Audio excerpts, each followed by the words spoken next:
Mutual fund सही है, ये बात तो हम सबको पता है, लेकिन क्या आपको पता है कि इंडिया में 40 प्लस एसेट मैनेजमेंट कंपनीज हैं जो 1000 से ज़्यादा म्यूचुअल फंड स्कीम्स को चलाती है। तो दोस्तों, अगर आप भी इतने सारे ऑप्शंस के बीच कंफ्यूज्ड है तो टेंशन लेने की कोई ज़रूरत नहीं है, क्योंकि आज के इस वीडियो में मैं एक स्टेप बाय स्टेप मेथड बताऊंगा जिससे आप भी अपने लिए बेस्ट म्यूचुअल फंड चूज़ कर पाएंगे।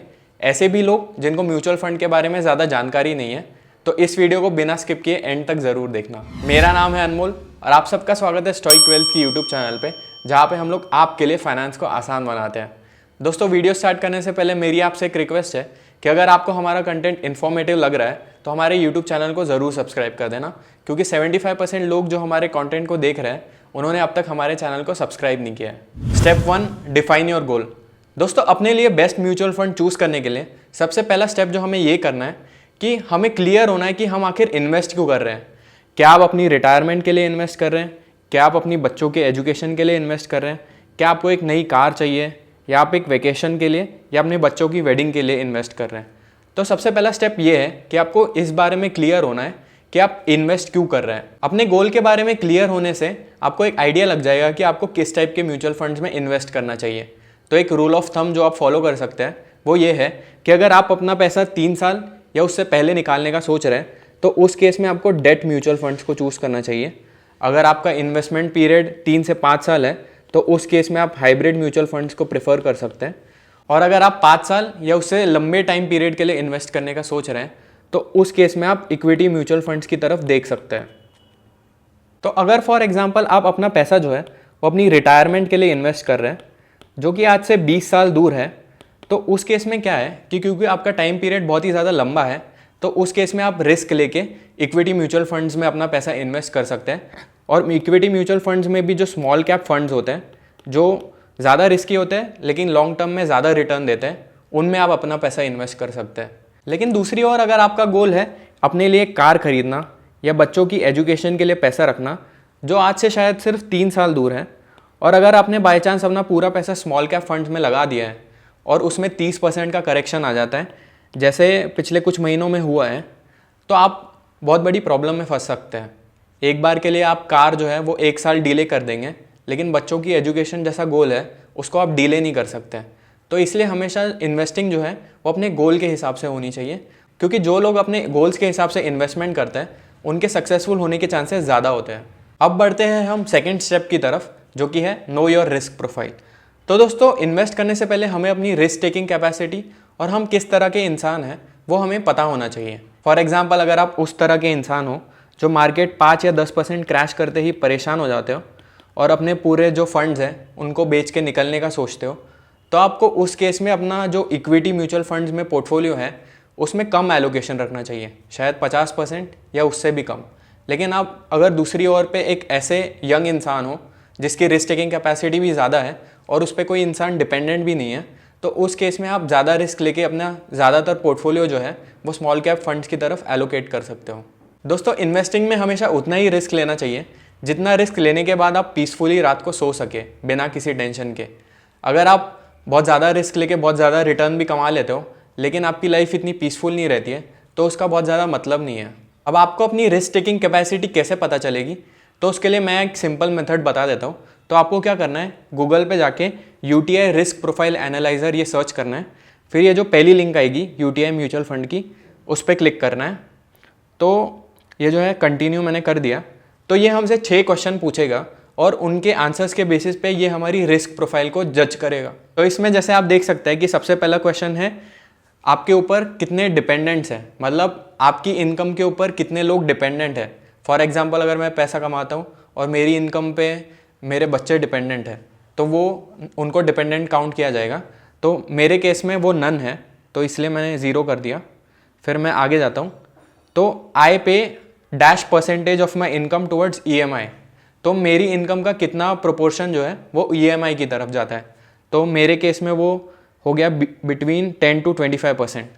तो दोस्तों, जिन लोगों की काफ़ी EMI होती है, यानी उन पे काफ़ी लोन्स चल रहे होते हैं, उनकी नेचुरली रिस्क टेकिंग कैपेबिलिटी जो है वो कम हो जाती है।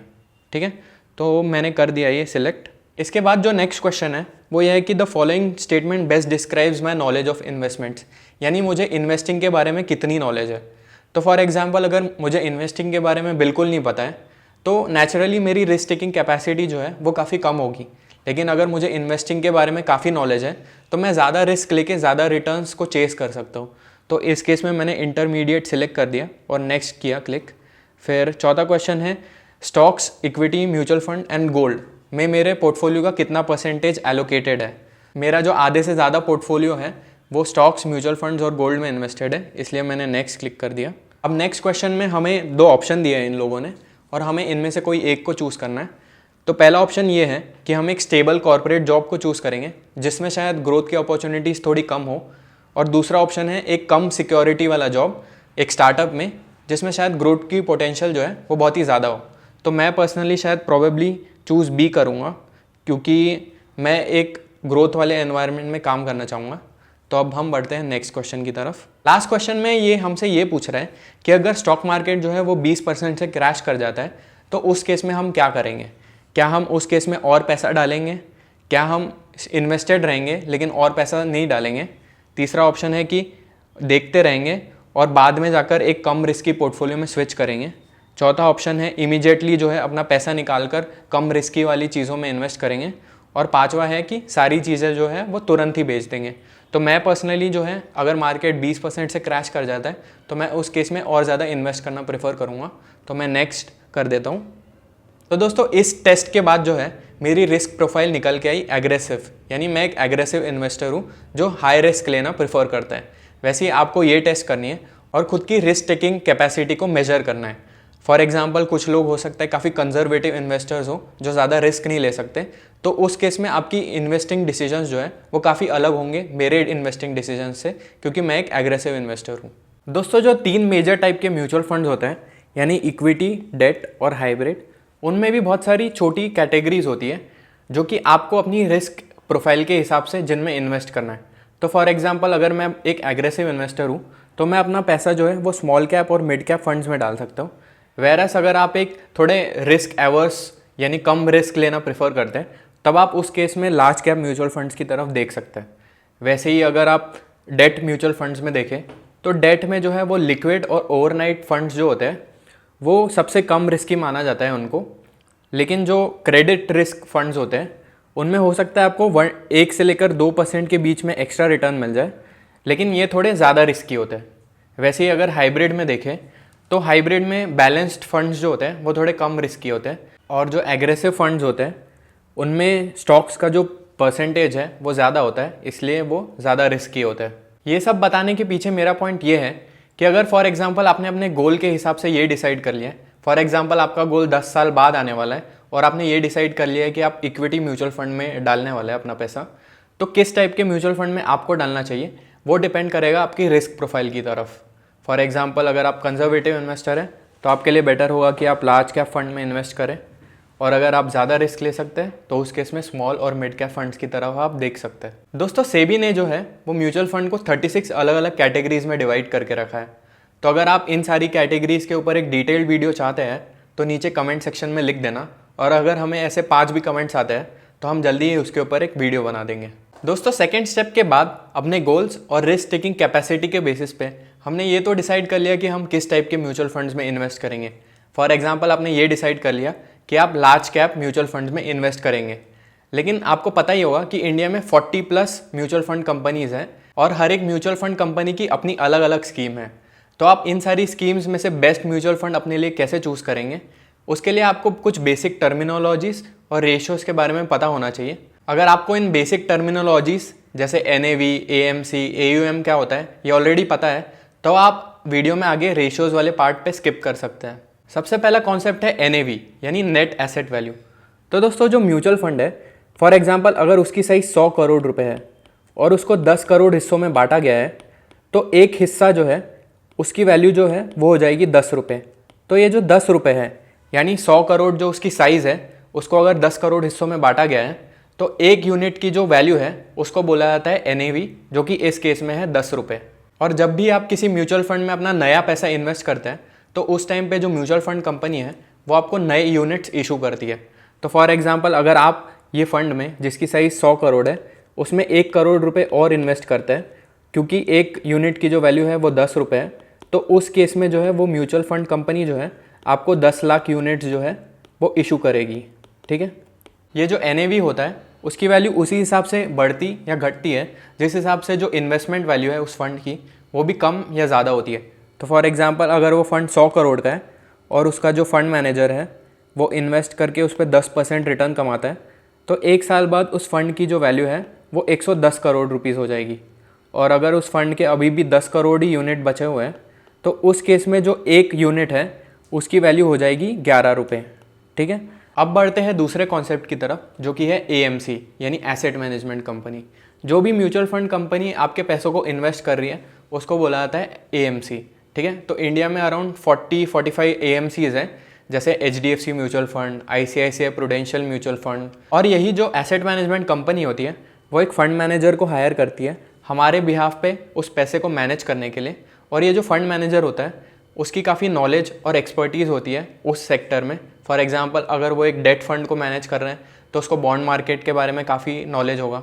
वैसे अगर वो इक्विटी म्यूचुअल फंड मैनेज कर रहे हैं तो उसको स्टॉक मार्केट का काफ़ी अच्छा नॉलेज होगा। चौथा कॉन्सेप्ट है AUM यानी एसेट्स अंडर मैनेजमेंट। तो दोस्तों एक फ़ंड का जो टोटल साइज़ होता है उसको बोला जाता है AUM। जैसे फॉर एग्जांपल अगर 1000 लोगों ने किसी म्यूचुअल फंड में 10,000 रुपये लगाए हैं, यानी हर एक इंसान ने 10,000 रुपये लगाए हैं, तो उस फंड की जो साइज़ हो जाएगी वो हो जाएगी 1 करोड़ रुपीज़, जिसको बोला जाएगा उस फंड की AUM यानी assets under management. Next concept है एक्सपेंस रेशो। तो हर एक म्यूचुअल फंड कंपनी जो होती है वो हमारे पैसे मैनेज करने के बदले हमसे एक फ़ी चार्ज करती है जिसको बोला जाता है एक्सपेंस रेशियो।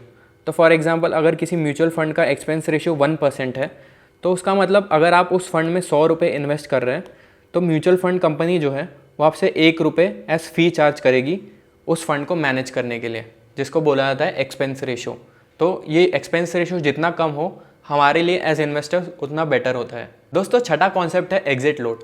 तो कुछ म्यूचुअल फंड कंपनीज क्या करती है कि अगर आप अपनी इन्वेस्टमेंट को 1 साल या उससे पहले विड्रॉ कर लेते हैं तो उस केस में वो आपको एक पेनल्टी लगाती है जिसको बोला जाता है एग्जिट लोड। तो for example most of the cases में ये 1% के अराउंड होता है। तो अगर आप 1 साल से पहले ही अपना 100 रुपये जो आपने इन्वेस्ट किया था वो निकालने की कोशिश करते हो तो जो म्यूचुअल फंड कंपनी है वो आपको सिर्फ 99 रुपये रिटर्न करेगी और 1% आपको एज पेनल्टी चार्ज करेगी जिसको बोला जाता है एग्जिट लोड। नेक्स्ट कॉन्सेप्ट है लॉक इन पीरियड। तो कुछ म्यूचुअल फंड्स में क्या होता है कि अपना पैसा जो है आप सिर्फ एक पॉइंट के बाद ही विड्रॉ कर सकते हैं। तो फॉर एग्जांपल ELSS जो है वो एक टाइप का म्यूचुअल फंड होता है जिसमें आप 3 साल से पहले अपने पैसों को विड्रॉ नहीं कर सकते। तो ये जो 3 साल है उसको बोला जाता है लॉक इन पीरियड। नेक्स्ट हम लोग डिफरेंस समझेंगे SIP और लमसम के बीच में। तो दोस्तों SIP यानी सिस्टमेटिक इन्वेस्टमेंट प्लान उसको बोला जाता है जब आप हर महीने या हर रेगुलर इंटरवल पे अपने पैसों को उस म्यूचुअल फंड में इन्वेस्ट करते हैं। तो फॉर एग्जांपल अगर मैं हर महीने की 1 तारीख को 10,000 रुपये किसी म्यूचुअल फंड में इन्वेस्ट करता हूँ तो उसको बोला जाता है SIP।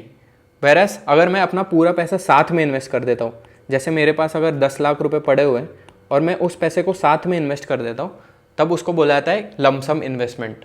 ठीक है, आई होप आपको डिफरेंस क्लियर हुआ हो SIP और लमसम के बीच में। नेक्स्ट हम लोग समझते हैं डिफरेंस ग्रोथ और डिविडेंड प्लान्स में।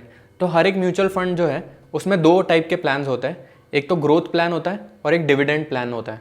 तो ग्रोथ प्लान में क्या होता है कि आपको फॉर एग्जांपल उस म्यूचुअल फंड में आपने 10,000 रुपये लगाए और उसमें आपको 100 रुपये का प्रॉफिट हुआ, तो ये जो 100 रुपये है वो म्यूचुअल फंड जो है वो उसमें री इन्वेस्ट करके आपकी वैल्यू को 10,100 रुपये कर देता है और उस पर रिटर्न कमाता है अगले साल। लेकिन जो डिविडेंड है उसमें क्या होगा कि जो आपने 100 रुपये कमाए थे वो आपको आपके बैंक अकाउंट में आ जाएंगे और आपकी जो इन्वेस्टमेंट वैल्यू है वो सिर्फ 10,000 रुपये बचेगी। ठीक है, मतलब जो आपने प्रॉफिट कमाया है उस म्यूचुअल फंड में वो आपके बैंक अकाउंट में आ जाएगा, ना कि री इन्वेस्ट होगा। यही डिफरेंस होता है ग्रोथ और डायरेक्ट प्लान में। नेक्स्ट कॉन्सेप्ट है open ended versus close ended mutual funds का। तो दोस्तों ओपन एंडेड जो है, जो कि majority of the mutual funds होते हैं, उनमें आप कभी भी इन्वेस्ट और अपना पैसा विड्रॉ कर सकते हो। वेराज जो क्लोज एंडेड फंड्स है उनमें आप तभी इन्वेस्ट कर सकते हो जब इनका NFO आता है। NFO का मतलब होता है न्यू फंड ऑफरिंग। जैसे स्टॉक मार्केट में IPO होता है, जब कोई स्टॉक मार्केट पहली बार स्टॉक मार्केट पे लिस्ट होता है उसको बोला जाता है IPO।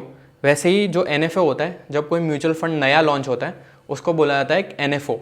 तो क्लोज एंडेड फंड्स जो है उनमें आप तभी इन्वेस्ट कर सकते हो जब उसका NFO आता है, और इनमें यूजुअली जो है वो एक मैच्योरिटी पीरियड होता है जो होता है 3 to 5 ईयर्स, जिसके बीच में कोई भी जो नया आदमी है उस फंड में इन्वेस्ट नहीं कर सकता है। यानी ये क्लोज एंडेड फंड है, क्लोज्ड फंड है, जिसमें कोई नया आदमी अपना पैसा इन्वेस्ट नहीं कर सकता है। तो अगर किसी एग्जिस्टिंग इन्वेस्टर को इस फंड से एग्जिस्ट करना है तो उसके लिए ये जो फंड कंपनी है वो स्टॉक मार्केट में ETFs लॉन्च करती है, जिसके थ्रू एक एग्जिस्टिंग इन्वेस्टर जो है वो इस फंड से एग्जिट कर सकता है। अब हम बढ़ते हैं लास्ट बेसिक कॉन्सेप्ट की तरफ, जो कि है रेगुलर वर्सेस डायरेक्ट प्लान्स। तो दोस्तों, जब आप किसी एजेंट के थ्रू म्यूचुअल फंड्स में इन्वेस्ट करते हैं तो उसको बोला जाता है एक रेगुलर प्लान। वैराज जब आप डायरेक्टली उस म्यूचुअल फंड के वेबसाइट पे या ग्रो वगैरह, ज़ीरोधा, इन सारी वेबसाइट्स के थ्रू आप किसी म्यूचुअल फंड में इन्वेस्ट करते हैं, उसको बोला जाता है डायरेक्ट प्लान। तो इन दोनों प्लान्स में डिफरेंस क्या होता है कि रेगुलर प्लान में क्योंकि एक एजेंट इन्वॉल्व है, तो वो जो एजेंट है वो 1 से 2% के बीच में अपना कमीशन लेता है, जिसकी वजह से ये जो रेगुलर प्लान्स है इनका एक्सपेंस रेशियो जो है वो ज़्यादा होता है। ठीक है, यूजुअली 1 से 2% ज़्यादा होता है। वेराज जो डायरेक्ट प्लान है, क्योंकि उसमें आप डायरेक्टली उस म्यूचुअल फंड कंपनी के पास इन्वेस्ट कर रहे हो, तो इनमें जो एक्सपेंस रेशियो है वो थोड़ा लो होता है। ठीक है, यही होता है डिफरेंस दोनों रेगुलर और डायरेक्ट प्लान्स के बीच। दोस्तों, अगर हमें खुद से रिसर्च करके अपने लिए बेस्ट म्यूचुअल फंड को चूज़ करना है, वो भी बिना किसी एडवाइज़र की मदद लिए, तो उसके लिए हमें कुछ बेसिक रेशियोज़ के बारे में पता होना चाहिए, जो मैं अभी आपको बताऊंगा, और साथ ही मैं उसके साथ कुछ एडवांस कॉन्सेप्ट्स भी शेयर करूंगा। कुछ रेशियोज़ के नाम सुनने में काफ़ी कॉम्प्लिकेटेड लग सकते हैं, लेकिन है नहीं। इनको मैं एकदम आसानी से आपको समझाऊंगा, और अगर आप इनको अच्छे से समझ गए और किसी भी फंड में इन्वेस्ट करने से पहले आपने इतनी भी रिसर्च कर ली, तो आपके रिटर्न्स में लाखों का डिफरेंस आ सकता है। सबसे पहला कॉन्सेप्ट है बेंचमार्क। तो दोस्तों, सोच के देखिए कि किसी म्यूचुअल फंड ने जो रिटर्न्स दिए हैं वो अच्छे हैं या नहीं, वो हमें कैसे पता चलेगा। तो उसके लिए हमें एक बेंचमार्क की ज़रूरत होगी, जिससे कंपेयर करके हम उस म्यूचुअल फंड के रिटर्न्स को जब हम कंपेयर करेंगे तब हमें पता चलेगा कि उस म्यूचुअल फंड ने अच्छे रिटर्न्स दिए हैं या नहीं। अगर मैं कुछ बेंचमार्क्स का एग्जांपल दूं, तो अगर फॉर एग्जांपल आप लार्ज कैप फंड्स में इन्वेस्ट करते हैं, लार्ज कैप म्यूचुअल फंड्स, तो उनके लिए जो बेंचमार्क होता है वो यूजुअली होता है निफ्टी 100, ये वाला इंडेक्स। वैरास अगर आप स्मॉल कैप फंड में इन्वेस्ट करते हो तो उसके लिए जो स्मॉल कैप 250 है वो इंडेक्स यूज़ किया जाता है as benchmark. Equity mutual funds की तरह डेट म्यूचुअल फंड्स में भी बेंचमार्क्स होते हैं, जो डिपेंड करते हैं कि वो किस टाइप का डेट फंड है। दूसरा कॉन्सेप्ट है स्टैंडर्ड डिविएशन। तो दोस्तों, इमेजिन कीजिए कि आपने किसी म्यूचुअल फंड में 100 रुपये इन्वेस्ट किए, ठीक है, और वो फंड की जो वैल्यू है वो पूरे साल भर में काफ़ी फ्लक्चुएट करती है। जब मार्केट गिर रहा होता है तब उस फंड की वैल्यू गिर के 70 रुपये हो जाती है, लेकिन जब मार्केट बढ़ रहा होता है तो उस फंड की जो वैल्यू है वो बढ़ के 150 रुपये हो जाती है। तो आप देख सकते हैं कि इस फंड में कितनी ज़्यादा फ्लक्चुएशन हो रही है, और साल के एंड में अज्यूम करते हैं कि उस फंड की वैल्यू 120 रुपये होती है, यानी उस फंड में हमें 20% रिटर्न मिला। वेरस इमेजिन कीजिए कि आपने वही पैसा किसी दूसरे फंड में लगाया है, यानी वो 100 रुपये आपने किसी फंड बी में लगाए हैं, और उस फंड की वैल्यू जब मार्केट गिरता है तब होती है 85 रुपीज़, लेकिन जब मार्केट बढ़ रहा होता है तो उस फंड की वैल्यू सिर्फ 130 रुपीज़ होती है। तो आप देख सकते हैं कि इन दोनों फंड्स में जो फ्लक्चुएशन हो रहा है उसमें कितना डिफरेंस है। तो फंड बी जो है वो भी अज्यूम करते हैं कि साल के एंड में 120 रुपये पे पहुंच जाता है, और उस फंड में भी हमें 20% रिटर्न मिलता है। तो मेरा क्वेश्चन आपसे ये है कि आप कौन सा फंड चूज़ करोगे, फंड ए या फंड बी। तो दोस्तों, आप जैसा देख सकते हैं कि दोनों ही फंड में हमें इक्वल रिटर्न मिल रहा है, जो कि है 20%, लेकिन फंड ए जो है वो बहुत ही ज़्यादा फ्लक्चुएट करता है। स्टैंडर्ड डिविएशन जो है वो हमें यही बताता है कि कोई फंड जो है वो वैल्यू में कितना ज़्यादा फ्लक्चुएट करता है, ऊपर या नीचे। स्टैंडर्ड डिविएशन जितना ज़्यादा होगा वो फंड उतना ही ज़्यादा रिस्की होगा। तो फॉर एग्जांपल, अगर किसी फंड का स्टैंडर्ड डिविएशन 20% है, वेराज कोई दूसरा फंड है जिसका स्टैंडर्ड डिविएशन सिर्फ 15% है, तो जो म्यूचुअल फंड जिसका स्टैंडर्ड डिविएशन 15% है वो कम रिस्की होगा एज़ कम्पेयर टू दूसरा म्यूचुअल फंड। दोस्तों, अब हम बढ़ते हैं नेक्स्ट कॉन्सेप्ट की ओर, जो कि है बीटा। तो दोस्तों, बीटा जो है हमें बेसिकली ये बताता है कि उस बेंचमार्क के कंपैरिजन में वो म्यूचुअल फंड किस तरह से मूव करता है। तो इसके लिए मैं आपको एक एग्जांपल के थ्रू ये समझाता हूँ। तो अज्यूम कीजिए कि आपने किसी लार्ज कैप म्यूचुअल फंड में अपना पैसा लगाया है, जिसका बेंचमार्क जो है वो है निफ्टी 100, ये वाला इंडेक्स, ठीक है। और मान लीजिए कि निफ्टी 100 जो है ये इंडेक्स 1% से ऊपर जाता है, तो उसी टाइम पे आपका फंड जो है वो 2% से ऊपर जाता है। वैरस अगर जो निफ्टी 100 इंडेक्स है वो 1% से नीचे गिरता है, तो आपका म्यूचुअल फंड जो है वो 2% से नीचे गिर जाता है। तो आप देख सकते हैं कि इस केस में आपने जिस म्यूचुअल फंड में पैसा लगाया है उसमें 2 गुना ज़्यादा मूवमेंट हो रही है as compared to the benchmark. तो इस केस में उसका बीटा जो है वो हो जाएगा 2, ठीक है। तो बीटा बेसिकली हमें ये बताता है कि वो म्यूचुअल फंड कितना ज़्यादा रिस्की है as compared to the benchmark. तो दोस्तों अब आपके मन में ये सवाल आएगा कि ये बीटा का आखिर सिग्निफिकेंस क्या होता है। तो जब भी ये बीटा 1 से ज़्यादा होता है उसका मतलब वो म्यूचुअल फंड ज़्यादा रिस्की है।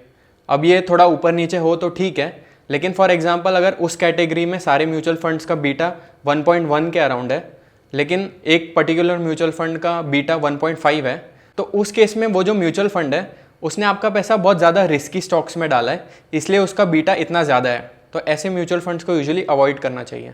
अब हम बढ़ते हैं नेक्स्ट कॉन्सेप्ट की ओर, जो कि है शार्प रेशियो। तो दोस्तों इमेजिन कीजिए कि दो म्यूचुअल फंड्स हैं ए और बी। ए जो म्यूचुअल फंड है जब मार्केट बढ़ रहा होता है तब वो पॉजिटिव 30% रिटर्न देता है, लेकिन जब मार्केट गिर रहा होता है तब वो -30% रिटर्न देता है, यानी 30% से क्रैश हो जाता है। वेरएस जो फंड बी है जब मार्केट बढ़ रहा होता है तो वो पॉजिटिव 30 यानी 30% हमें रिटर्न देता है, लेकिन जब मार्केट गिर रहा होता है तब उसकी वैल्यू 20% से घट जाती है। तो इस केस में आप किस म्यूचुअल फंड में पैसा अपना लगाना प्रेफर करेंगे? आप ऑब्वियसली फंड बी को प्रेफर करोगे, क्योंकि फंड बी जो है वो कम रिस्क लेके हमें ज़्यादा रिटर्न दे रहा है। तो शार्प रेशियो बेसिकली हमें यही बताता है कि कोई फंड कितना रिस्क लेके कितना ज़्यादा रिटर्न जनरेट कर पा रहा है। तो यूजुअली अगर शार्प रेशियो 1 या उससे ज़्यादा होता है तो उसको काफ़ी अच्छा माना जाता है। दोस्तों अगला कॉन्सेप्ट है सॉर्टिनो रेशियो का। सॉर्टिनो रेशियो जो है वो शार्प रेशियो जैसा ही है, लेकिन ये जो है ये डाउनसाइड रिस्क पे ज़्यादा फोकस करता है, यानी कौन सा म्यूचुअल फंड जब मार्केट गिरेगा उस टाइम पे कम गिरेगा ये हमें बताता है। तो ज़्यादा टेक्निकल में ना जाते हुए आपको बस इतना ध्यान रखना है कि अगर ये रेशियो 1 से 2 के बीच में होता है तब उसको अच्छा माना जाता है, और ये जब 2 से ज़्यादा होता है तब उसको एक्सीलेंट माना जाता है, यानी बहुत ही अच्छा। दोस्तों नेक्स्ट कॉन्सेप्ट है अल्फ़ा का।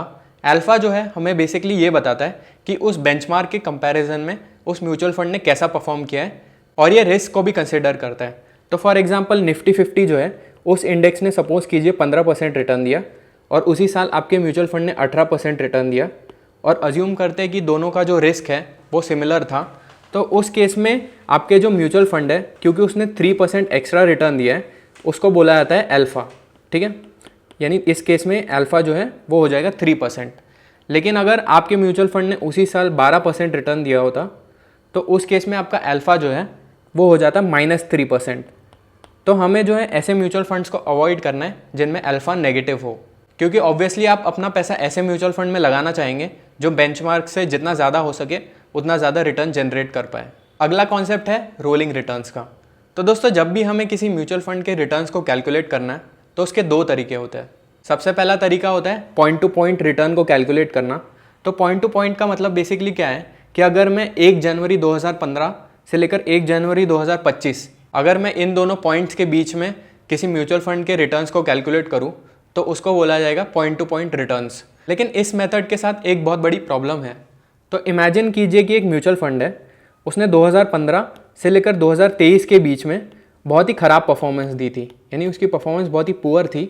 लेकिन पिछले 2 साल यानी 2023 से लेकर 2025 के बीच में उसका लक काम कर गया, और उसने जो जो स्टॉक सिलेक्ट किए थे उसमें से कुछ 10 गुना या 20 गुना हो गए। तो पिछले 2 साल के उसके जो रिटर्न्स हैं वो काफ़ी एक्स्ट्राऑर्डिनरी थे, लेकिन पिछले 10 में से 8 साल उस फंड ने काफ़ी ख़राब परफॉर्म किया था। तो अगर हम इस पॉइंट टू पॉइंट मेथड से उसके रिटर्न्स कैलकुलेट करें तो हो सकता है कि 10 साल के रिटर्न्स हमें काफ़ी अच्छे दिखे, लेकिन इस फंड ने तो हमें पता है कि 10 में से 8 सालों में काफ़ी ख़राब परफॉर्म किया था। इसीलिए रोलिंग रिटर्न्स ये जो कॉन्सेप्ट है वो आता है, जिसमें हम ये देख सकते हैं कि कोई म्यूचुअल फंड कितना कंसिस्टेंट रहा है, यानी उसकी परफॉर्मेंस जो है वो कितनी कंसिस्टेंट रही है through out the past 10 years.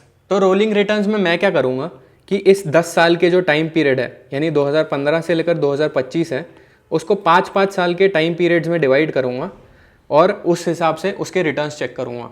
तो जैसे मैं 2015 से लेकर 2020 के रिटर्न्स चेक करूँगा, फिर 2016 से लेकर 2021, फिर ऐसे ही 2017 से लेकर 2022, तो इस मेथड से जो है, और एंड में 2020 से लेकर 2025।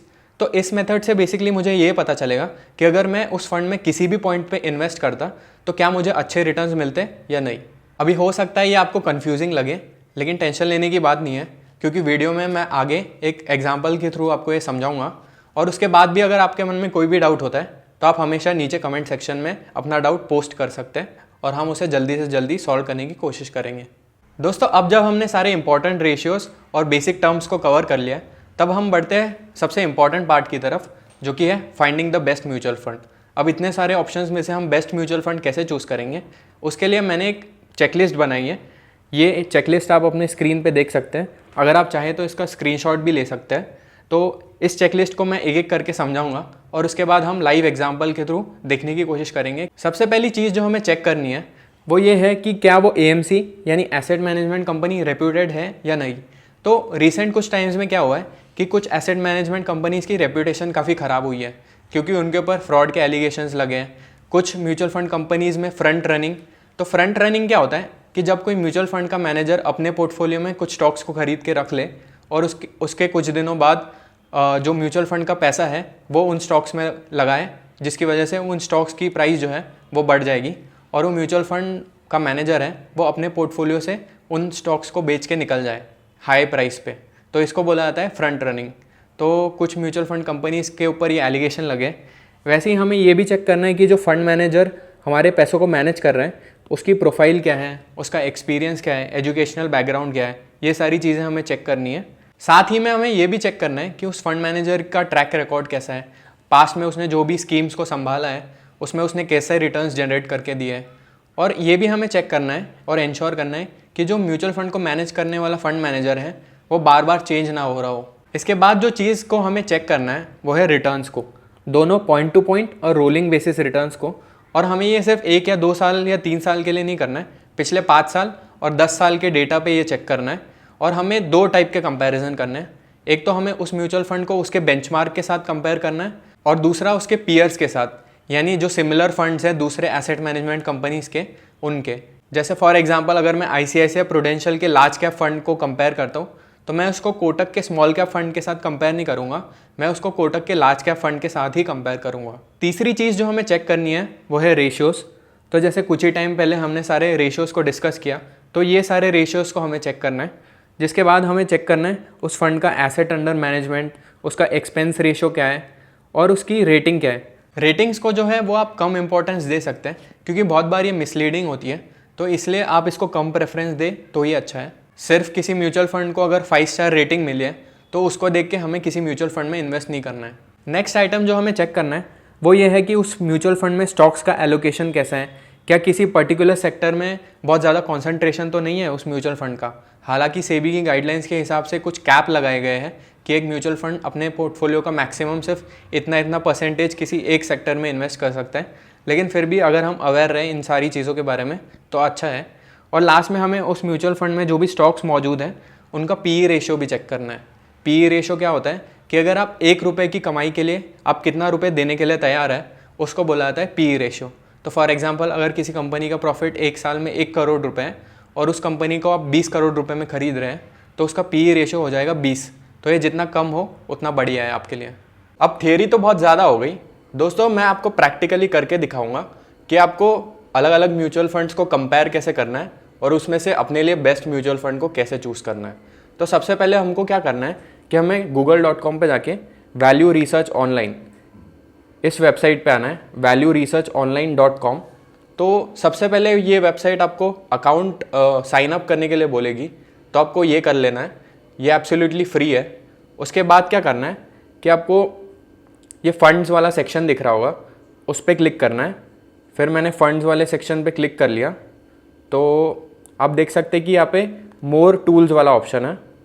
मोर टूल्स पे मैं जाऊँगा, उसके बाद आप यहाँ पे नीचे स्क्रॉल करके देखेंगे तो एक फंड स्क्रीनर वाला ऑप्शन है, फंड स्क्रीनर।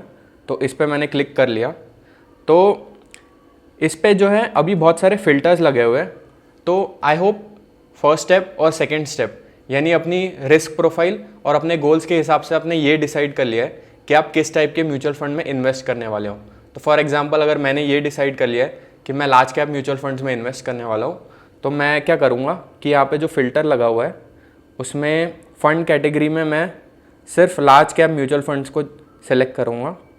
फिर यहाँ पे अदर फिल्टर्स है तो मैं सिर्फ ओपन एंडेड म्यूचुअल फंड्स जिसमें मैं अभी भी इन्वेस्ट कर सकता हूँ उनको सेलेक्ट करूँगा। क्लोज एंडेड जैसे आपको पता है कि आप उसमें बीच में इन्वेस्ट नहीं कर सकते, एक तो आप सिर्फ उसके NFO के टाइम पे इन्वेस्ट कर सकते हैं उसमें। और फिर प्लान टाइप में मैं सिर्फ डायरेक्ट प्लान्स को सिलेक्ट करूँगा। फिर मैनेजमेंट स्टाइल में मैं सिर्फ एक्टिवली मैनेज फंड्स को सिलेक्ट करूँगा। एक्टिवली मैनेज फंड्स का मतलब वो वाले म्यूचुअल फंड्स जिसमें जो फंड मैनेजर होता है वो एक्टिवली स्टॉक्स को पिक करता है और वो बेंचमार्क से ज़्यादा रिटर्न जनरेट करने की कोशिश करता है, उसको बोला जाता है एक एक्टिवली मैनेज फंड। वेरएस अगर कोई म्यूचुअल फंड डायरेक्टली किसी इंडेक्स में इन्वेस्ट करता है, जैसे निफ्टी 50 हो गया या निफ्टी नेक्स्ट 50 हो गया, तो उस फंड को पैसिवली मैनेज फंड बोला जाता है। ठीक है, आई होप एक्टिव और पैसिव फंड्स के बीच में आपके लिए डिफरेंस क्लियर हुआ हो। तो मैंने एक्टिव म्यूचुअल फंड्स को सिलेक्ट कर लिया, फिर मैं अप्लाई करूँगा। तो दोस्तों मेरे पास ये लिस्ट आ गई है सारे लार्ज कैप म्यूचुअल फंड्स की, सारे जो एसेट मैनेजमेंट कंपनीज़ हैं उनके। तो सबसे पहला स्टेप मैं क्या करूँगा कि इन सारे म्यूचुअल फंड्स को एसेट्स अंडर मैनेजमेंट के हिसाब से सॉर्ट कर लूँगा। तो मैंने क्या कर लिया कि सारे म्यूचुअल फंड्स को एसेट्स अंडर मैनेजमेंट के हिसाब से सॉर्ट कर लिया। तो जैसे आप देख सकते हैं कि इस कैटेगरी में सबसे बड़ा म्यूचुअल फंड जो है वो है ICICI प्रूडेंशियल का ब्लू चिप म्यूचुअल फंड, जिसका जो एसेट्स अंडर मैनेजमेंट है वो है अराउंड 60,000 करोड़ रुपीज़। ठीक है, तो जो सबसे बड़ा फंड है उसका साइज़ है 60,000 करोड़ रुपीज़। दोस्तों सबसे पहले मैं क्या करूँगा कि मैं जो भी फंड जिनका साइज़ 5,000 करोड़ या उनसे नीचे है उनको रिजेक्ट कर दूंगा। ऐसा क्यों? क्योंकि आप खुद सोच के देखिए कि किसी फंड का साइज़ छोटा कब होता है। एक तो वो नया फंड है, तो उस केस में मेरे पास उस फंड की पास्ट परफॉर्मेंस के बारे में इतना डेटा नहीं होगा, या फिर उस फंड ने परफॉर्म नहीं किया है। क्योंकि आप खुद सोच के देखिए कि अगर कोई फंड कंसिस्टेंटली परफॉर्म कर रहा होता और अपने इन्वेस्टर्स को अच्छा रिटर्न दे रहा होता तो उस फंड में नेचुरली ज़्यादा लोग इन्वेस्ट करते और उसका साइज़ भी बड़ा होता। इसलिए मैं उन फंड्स को रिजेक्ट करूँगा जिनका साइज़ 5,000 करोड़ या उससे नीचे है। और एक चीज़ जो होती है कि जो छोटे म्यूचुअल फंड्स होते हैं उनका एक्सपेंस रेशियो भी ज़्यादा होता है, तो ये भी एक रीज़न है कि मैं ऐसे फंड्स को रिजेक्ट करूँगा। तो जब मैं सारे छोटे साइज़ वाले फंड्स को रिजेक्ट कर देता हूँ तो मेरे पास एक 11 म्यूचुअल फंड्स की लिस्ट आती है, जैसा आप अपनी स्क्रीन पे देख सकते हैं। तो इसमें लास्ट म्यूचुअल फंड जो मैं एक्सेप्ट करूँगा वो है फ्रैंकलिन इंडिया का ब्लू चिप फंड, जिसका साइज़ है अराउंड 7,000 करोड़ रुपीज़। उसके नीचे वालों को सारों को रिजेक्ट कर दूंगा। ठीक है, तो अब आपके पास दो ऑप्शन है। इन सारे 11 म्यूचुअल फंड्स को कंपेयर करके अपने लिए बेस्ट म्यूचुअल फंड ढूंढने के लिए आपके पास दो ऑप्शन है। अगर आपको एक्सेल आता है तो आप यहाँ पे export to Excel option click करके इन सारे म्यूचुअल फंड्स का डेटा डाउनलोड कर सकते हैं और उसको कंपेयर कर सकते हैं। या फिर एक दूसरा तरीका है जो थोड़ा आसान है और बिगिनर फ्रेंडली है, जो मैं अभी आपको करके दिखाऊंगा। तो आपको बेसिकली क्या करना है कि वैल्यू रिसर्च पे ही जाके आपको क्या करना है कि वैल्यू रिसर्च पे मैं गया, फिर फंड्स में मैं गया, तो मोर टूल्स में जाके आपको यहाँ पे एक फंड्स कंपेयर वाला ऑप्शन दिखेगा। ठीक है, इस टूल के साथ बस एक ही प्रॉब्लम है कि आप एक साथ सिर्फ 5 म्यूचुअल फंड्स को कंपेयर कर सकते हैं। तो मेरे पास 11 म्यूचुअल फंड की लिस्ट है, तो मुझे ये जो प्रोसेस है वो 2-3 बार रिपीट करनी पड़ेगी। बस यही एक डिसएडवांटेज है, लेकिन इससे थोड़ी हमारी जो लाइफ है वो आसान हो जाती है म्यूचुअल फंड्स को कंपेयर करने में। तो मैं जो टॉप के 5 म्यूचुअल फंड्स हैं उनको आपके सामने कंपेयर करके दिखाऊंगा। तो ICICI Prudential blue chip, SBI blue chip, Mirae Asset large cap fund, Nippon India large cap fund और HDFC लार्ज कैप फंड। तो मैं गया इस पे और मैं इन सारे म्यूचुअल फंड्स का नाम एंटर कर दूंगा। तो दोस्तों मैंने जो टॉप के 5 म्यूचुअल फंड्स हैं उनको सिलेक्ट कर लिया। अब मैं इन फंड्स को कंपेयर करूंगा। तो मैंने इस बटन पे क्लिक कर दिया, कंपेयर दीज फंड्स। तो अब मुझे पाँचों म्यूचुअल फंड का डेटा एक साथ दिखेगा और मैं इन सारे म्यूचुअल फंड्स को कंपेयर कर पाऊंगा। तो सबसे पहली चीज़ जो मैं देखूंगा वो ये है कि किस म्यूचुअल फंड ने अपने लॉन्च से अपने इन्वेस्टर्स को सबसे ज़्यादा रिटर्न दिया है ऑन एवरेज। तो ये जो आप 15% देख रहे हैं वो ऑन एवरेज उस म्यूचुअल फंड ने हर साल अपने इन्वेस्टर्स को कितना रिटर्न दिया है वो डेटा है। तो आप देख सकते हैं कि ICICI Prudential blue chip fund ने अपने इन्वेस्टर्स को 15.39% रिटर्न दिया है, वेयर जो SBI का ब्लू चिप फंड है उसने 14.85% दिया है। HDFC के लार्ज कैप फंड ने सिर्फ 13.78 दिया है। मेरे के म्यूचुअल फंड ने 15.69 दिया है और निप्पॉन इंडिया के म्यूचुअल फंड ने सबसे ज़्यादा यानी 15.81% दिया है। जब आप ये रिटर्न्स को कंपेयर कर रहे हो तो दो चीज़ आपको हमेशा ध्यान में रखनी है। सबसे पहला कि आपको सिर्फ डायरेक्ट वाले म्यूचुअल फंड्स को सिलेक्ट करना है, क्योंकि अगर आप किसी म्यूचुअल फंड का रेगुलर प्लान सिलेक्ट कर लेते हो और किसी का डायरेक्ट, तो उनके रिटर्न्स में काफ़ी ज़्यादा डिफरेंस आएगा। तो सबसे पहली चीज़ जो आपको ध्यान में रखनी है कि आपको सिर्फ डायरेक्ट प्लान्स को सिलेक्ट करना है। और दूसरा, आपको फंड्स की एज को भी कंपेयर करना है। तो इस केस में जो है आप यहाँ पे नीचे देख सकते हो फंड एज में सारे म्यूचुअल फंड जो है वो 12 साल 2 महीने पहले स्टार्ट हुए थे। तो इस केस में इनके जो रिटर्न्स है, क्योंकि वो सिमिलर टाइम पीरियड के ऊपर आया तो वो कंपेरेबल है। लेकिन सोचिए अगर कोई म्यूचुअल फंड सिर्फ 3 साल पहले स्टार्ट हुआ होता और उसका रिटर्न भी 20% होता, लेकिन उस केस में हम उसको इतना कंसिडर नहीं करते क्योंकि वो फंड काफ़ी नया है। तो नेक्स्ट हम लोग इन सारे म्यूचुअल फंड्स का एग्जिट लोड कंपेयर कर सकते हैं। तो जैसे ICICI प्रूडेंशियल म्यूचुअल फंड है, ब्लू चिप म्यूचुअल फंड, ये जो है 1% एग्जिट लोड चार्ज करता है अगर आप अपने इन्वेस्टमेंट को 1 साल या उससे पहले विड्रॉ कर लेते हो।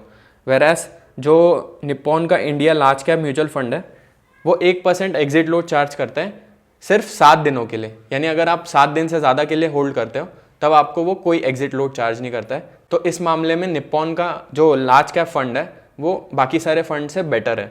इसके बाद मैं इन सारे म्यूचुअल फंड्स का एक्सपेंस रेशियो कंपेयर कर लूँगा। तो जैसा आप देख सकते हैं कि मेरे एसेट का जो लार्ज कैप म्यूचुअल फंड है उसका एक्सपेंस रेशियो सिर्फ 0.55% है, whereas HDFC large cap fund का सबसे ज़्यादा है जो कि है 1.02%। तो इस केस में मेरे का जो लार्ज कैप म्यूचुअल फंड है वो सबसे बेस्ट है in terms of expense ratio. इसके बाद जो नेक्स्ट पैरामीटर हम देखेंगे वो है पोर्टफोलियो टर्नओवर परसेंटेज।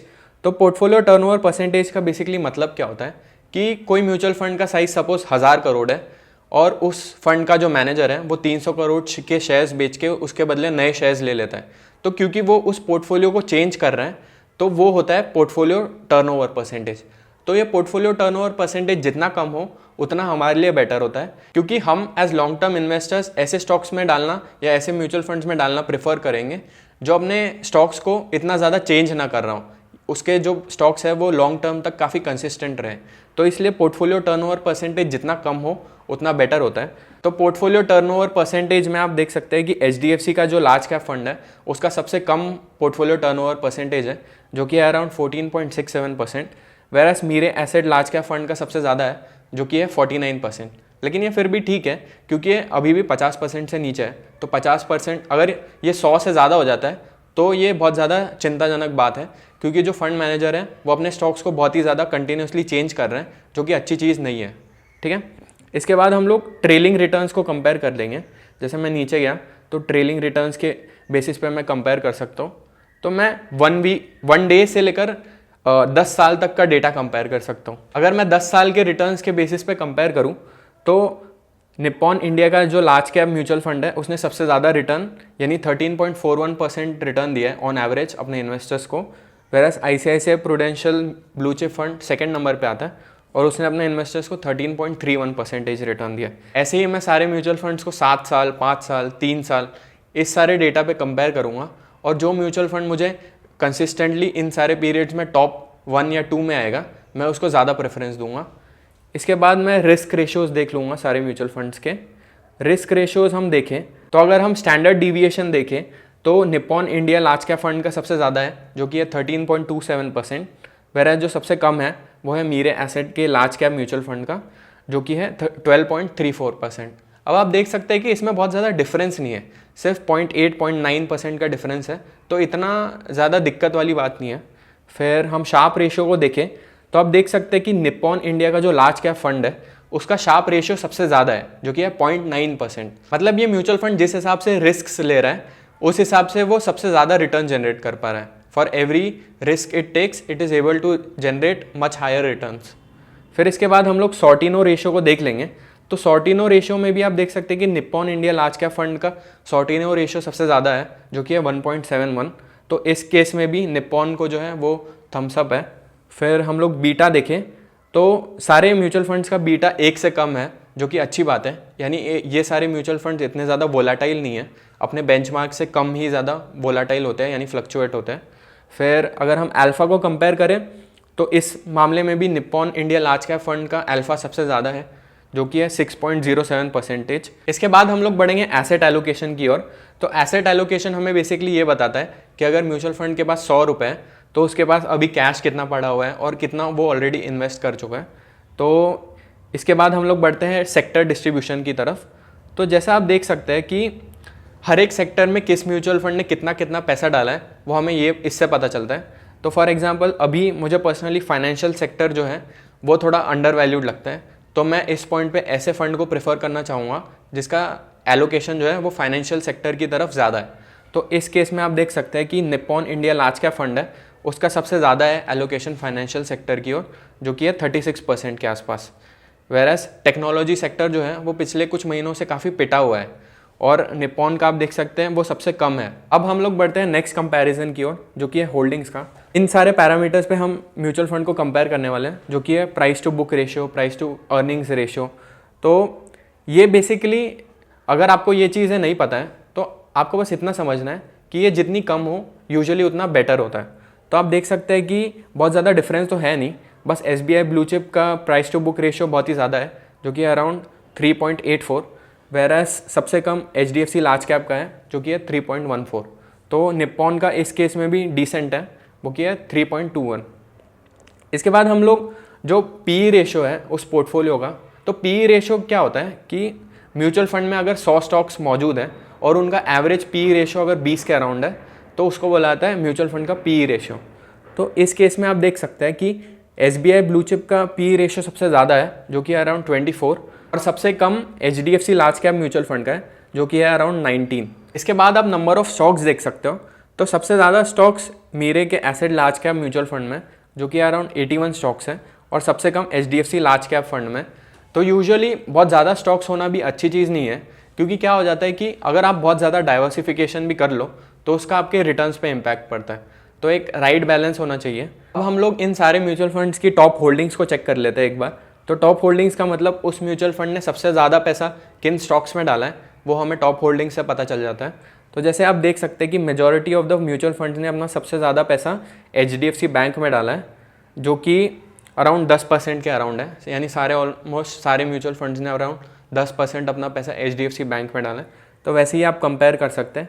अगर आपको थोड़ा बहुत स्टॉक मार्केट का आइडिया है तो ये आपको थोड़ा बेटर पिक करने में मदद करेगा, बेटर म्यूचुअल फंड्स को। लेकिन आपको कोई आइडिया नहीं है तो भी कोई बात नहीं है। इसके बाद हम लोग अदर डिटेल्स पे जाएंगे, तो आप यहाँ पे एक ब्रीफ समरी देख सकते हैं उस म्यूचुअल फंड की। जैसे आप ICICI प्रूडेंशियल के ब्लू चिप म्यूचुअल फंड में सिर्फ 100 रुपये से इन्वेस्ट करना स्टार्ट कर सकते हैं, वेरस अगर आपको SBI के ब्लू चिप फंड में डालना है तो आपकी मिनिमम इन्वेस्टमेंट वैल्यू 5,000 रुपये होनी चाहिए। इसमें आपको लास्ट की 2 चीज़ें दिख रही होंगी, रिस्क ग्रेड और रिटर्न ग्रेड।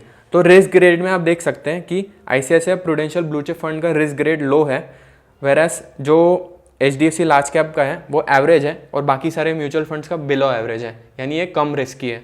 वैसे ही अगर हम रिटर्न ग्रेड को देखें तो ICICI प्रूडेंशियल ब्लू चिप का अबव एवरेज है, फिर SBI का एवरेज है, और Nippon India large cap fund का हाई है।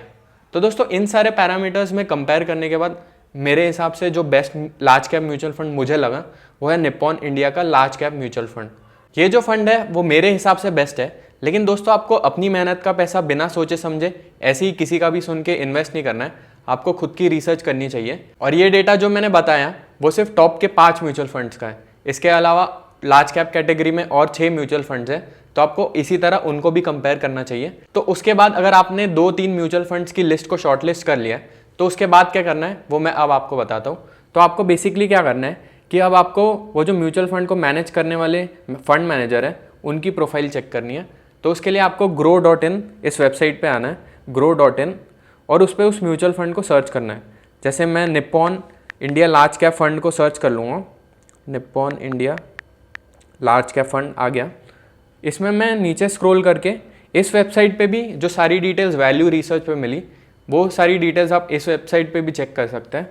तो मैं क्या करूँगा, इस वेबसाइट पे नीचे स्क्रॉल करके फंड मैनेजर की प्रोफाइल पे आऊँगा। यहाँ पे आप देख सकते हैं फंड मैनेजमेंट।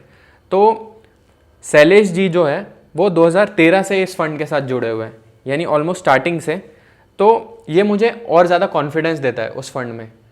आप सोच के देखिए कि अगर कोई फंड है उसके दोनों फंड मैनेजर्स जो है वो काफ़ी नए हैं, तो मैं उसके पास्ट रिटर्न्स को कैसे ट्रस्ट कर लूँ। वो सारे रिटर्न्स तो किसी और फंड मैनेजर ने जनरेट किए थे।